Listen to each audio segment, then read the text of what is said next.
வணக்கம் நண்பர்களே, தமிழ்blossom சேனலில் மணத்தக்காளி கீரை கடையல் எப்படி செய்கிறதுன்னு பார்க்கலாம்.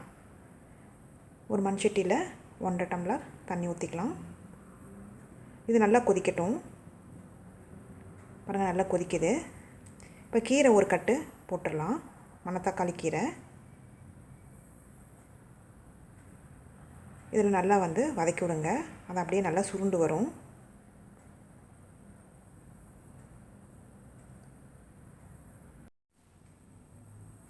பூண்டு 10, சின்ன வெங்காயம் 15, சின்ன வெங்காயத்தை கட் பண்ணி வச்சுருக்கேன். பூண்டு அப்படியே சேர்த்துக்கலாம். பூண்டு வேணால் நீங்கள் கட் பண்ணி கூட சேர்த்துக்கலாம். மிளகாத்தூள் 1/2 டீஸ்பூன், தனியாத்தூள் 1/2 டீஸ்பூன், 1/4 டீஸ்பூன் மஞ்சள்தூள் சேர்த்து நல்லா கலந்துக்கலாம். மிளகாத்தூள் காரமாக இருக்கனால 1/2 டீஸ்பூன் சேர்த்துருக்கேன். உங்களுக்கு காரத்துக்கு ஏற்ற மாதிரி நீங்கள் மிளகாத்தூள் சேர்த்துக்கோங்க. இதுக்கு சாம்பார் தூள் சேர்த்தாலும் நல்லா டேஸ்ட்டாக இருக்கும். இதை நல்லா கலந்துக்கலாம்.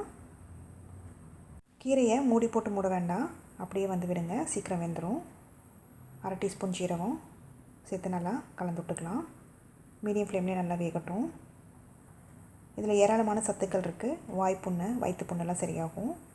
இது கசப்பு அவ்வளோவா இருக்காது, ஏன்னா பாசி பயிரை நம்ம சேர்க்க போகிறோம். இதில் இப்போது பாசி பயிரை சேர்த்துக்கலாம். நான் ஆல்ரெடி வேக வச்சு எடுத்துருக்கேன். 1/2 டம்ளர் பாசி பயிரை நல்லா வறுத்துட்டு 4 விசில் விட்டு வேக வச்சு எடுத்துருக்கேன். இந்த அளவுக்கு நல்லா வெந்திருக்கணும். ஒரு பாசி பயிர் வேகிறதுக்கு லேட் ஆகும். அப்போ நீங்கள் பார்த்துக்கோங்க, பாசி பயிர் வேகலைன்னா 2-3 விசில் எக்ஸ்ட்ரா விட்டுக்கோங்க. இது நல்லா கலந்து விட்டுக்கலாம். நல்லா மீடியம் ஃப்ளேமில் வச்சு நல்லா கலந்து விட்டுக்கோங்க. கீரை வெந்துருச்சு. பாசி பயிர் நம்ம வெந்தது தான் போட்டிருக்கோம். உப்பு இதுக்கு தேவையான அளவு சேர்த்து ஒரு கொதிக்கட்டும். நம்ம அடுப்பு ஆஃப் பண்ணிடலாம். பூண்டு, வெங்காயம் எல்லாமே வெந்துருச்சு. கீரையை நசுக்கி பாருங்கள், கீரையும் நல்லா வெந்துருச்சு.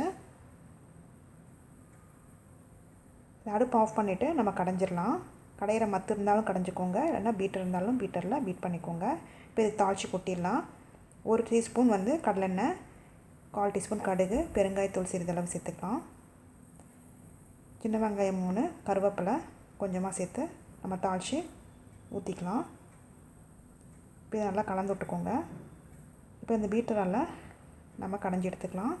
உங்கள்கிட்ட இந்த பீட்டர் இல்லைனாலும் கடையிற மத்து இருந்தாலும் கடையிற மத்தாலும் நீங்கள் கடைஞ்சி எடுத்துக்கோங்க. சுவையான மணத்தக்காளி கீரை கடையல் ரெடி ஆயிடுச்சு. இந்த ரெசிபி செஞ்சு பார்த்துட்டு உங்களோட கமெண்ட்ஸ் என்னன்னு சொல்லுங்கள். பிடிச்சிருந்தா லைக் பண்ணுங்கள், ஷேர் பண்ணுங்கள், சப்ஸ்கிரைப் பண்ணுங்கள்.